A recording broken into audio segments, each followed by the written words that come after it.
आकाशवाणी है। अब सिद्धार्थ सिंह से समाचार सुनिए।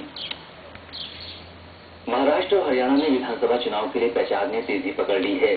सभी प्रमुख राजनीतिक दलों के नेता चुनावी रैलियों को संबोधित कर मतदाताओं को लुभाने का प्रयास कर रहे हैं। दोनों राज्यों में इस महीने की 15 तारीख को मतदान होगा। प्रधानमंत्री नरेंद्र मोदी ने कांग्रेस और राष्ट्रवादी कांग्रेस पार्टी की आलोचना करते हुए कहा कि दोनों के विचार एक ही समान हैं।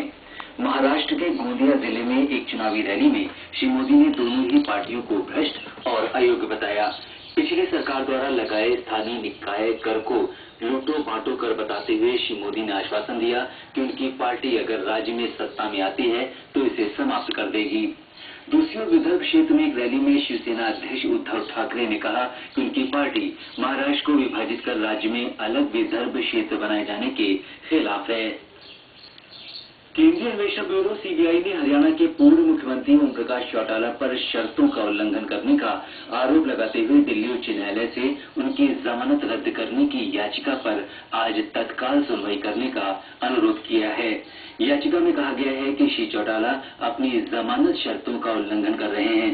वो इस वर्ष मई से स्वास्थ्य के आधार पर जमानत पर हैं। पूर्व मुख्यमंत्री हरियाणा में चुनाव प्रचार कर रहे हैं। भारतीय जनता पार्टी की दिल्ली इकाई ने राष्ट्रीय स्वयंसेवक संघ के सरसंघचालक मोहन भागवत के दशहरा पर्व पर दिए गए भाषण को दूरदर्शन पर प्रसारित किए जाने के खिलाफ कांग्रेस के विरोध की आलोचना की है। दिल्ली में भाजपा की दिल्ली इकाई के अध्यक्ष सतीश उपाध्याय ने कहा है कि कांग्रेस एक दिशाहीन पार्टी बन गई है और इसके नेता मीडिया में बने रहने के लिए छोटे छोटे मुद्दे उठाते रहते हैं। दिल्ली प्रदेश कांग्रेस ने श्री भागवत के संबोधन का दूरदर्शन से सीधे प्रसारण के विरोध में राजधानी में कल प्रदर्शन किया था। बिहार सरकार ने दशहरे के दिन गांधी मैदान में हुई भगदड़ की घटना में 33 लोगों के मारे जाने के सिलसिले में पटना के कई शीर्ष प्रशासनिक अधिकारियों का तबादला कर दिया है। इनमें पटना के जिला आयुक्त एन विजय लक्ष्मी, पुलिस उप महानिरीक्षक अजिताभ कुमार, जिलाधिकारी मनीष वर्मा और वरिष्ठ पुलिस अधीक्षक मनु मेहरा शामिल हैं। इस बीच घटना की जांच कर रहे दल ने कल जिलाधिकारी, वरिष्ठ पुलिस अधीक्षक और अन्य संबंधित अधिकारियों के बयान दर्ज किए। पश्चिम बंगाल सरकार ने वर्तमान जिले के खगरागढ़ में हाल के विस्फोट की जांच के लिए एक उच्च स्तरीय कार्यदल का गठन किया है। इस विस्फोट में 2 लोग मारे गए थे।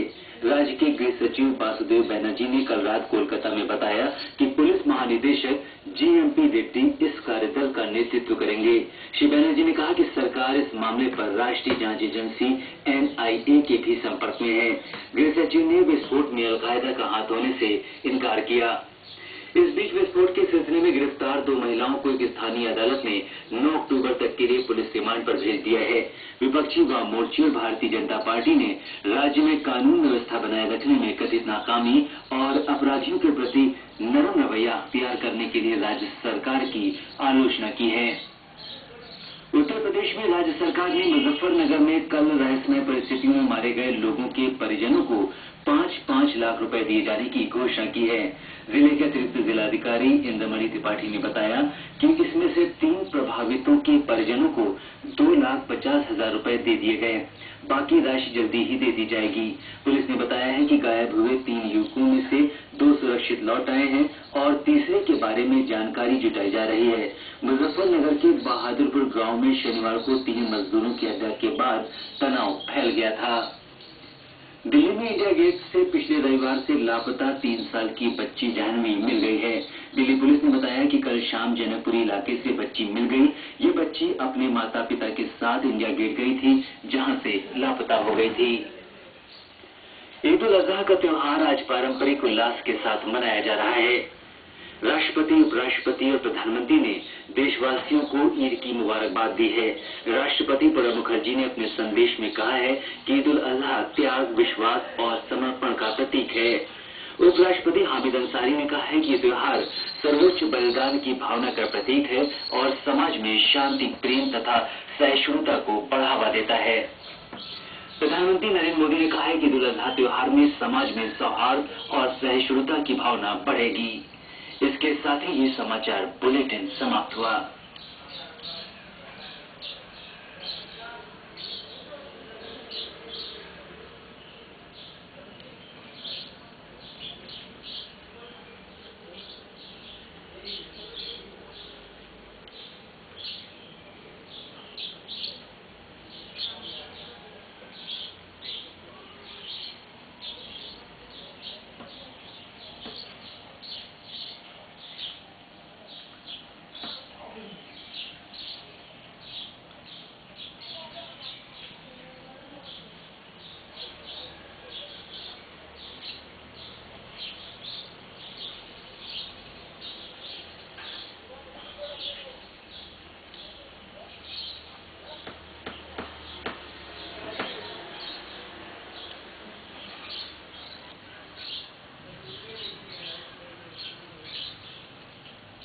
due to bad weather.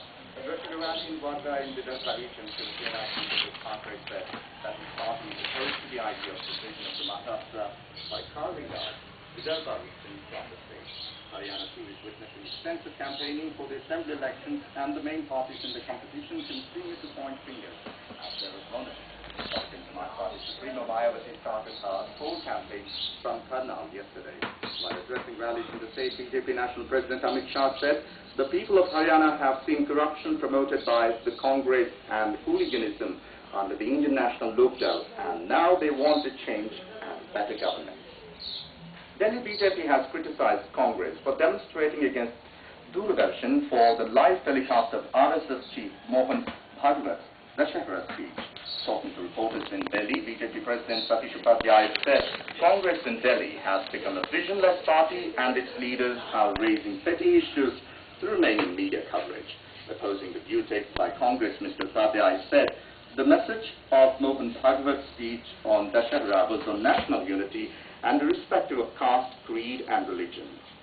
Delhi Pradesh Congress yesterday held a protest in the national capital against the live telecast of RSS Chief Mohan Bhagwat's speech in Nagpur. Congress State President Arvind Singh Lavli led the protest with party workers from State Congress headquarters to Doordarshan Bhavan, but they were detained by the Delhi police on the way. They also demanded immediate resignation of Information and Broadcasting Minister Prakash Javadekar, accusing him of forcing Doordarshan to go for live telecast of the speech. The West Bengal government has formed a high-level composite task force to investigate into recent blast at Khagragat in Burdwan district, in which 2 persons were killed. State Home Secretary Vasudev Banerjee said in Kolkata last night that the Director General of Police, Mr. G.M.P. Reddy, will lead the task force, and it will also coordinate with various investigating agencies like CID, Kolkata Police and others probing the blast. Mr. Banerjee said that the government is also keeping close touch with the National Investigating Agency on the matter. The Home Secretary denied involvement of Al-Qaeda behind the blast. A 3-year-old girl, Jhanvi, who was missing since last Sunday from India Gate, has been found. Delhi police said the girl was traced to D block area of Janakpuri in the national capital last evening. The girl had gone to India Gate along with her parents, from where she went missing. Earlier, Delhi police had announced a cash reward of 50,000 rupees to help trace the girl. Road communication between Guwahati and Shillong has been disrupted due to landslide at Umring in Meghalaya. One body has been found so far.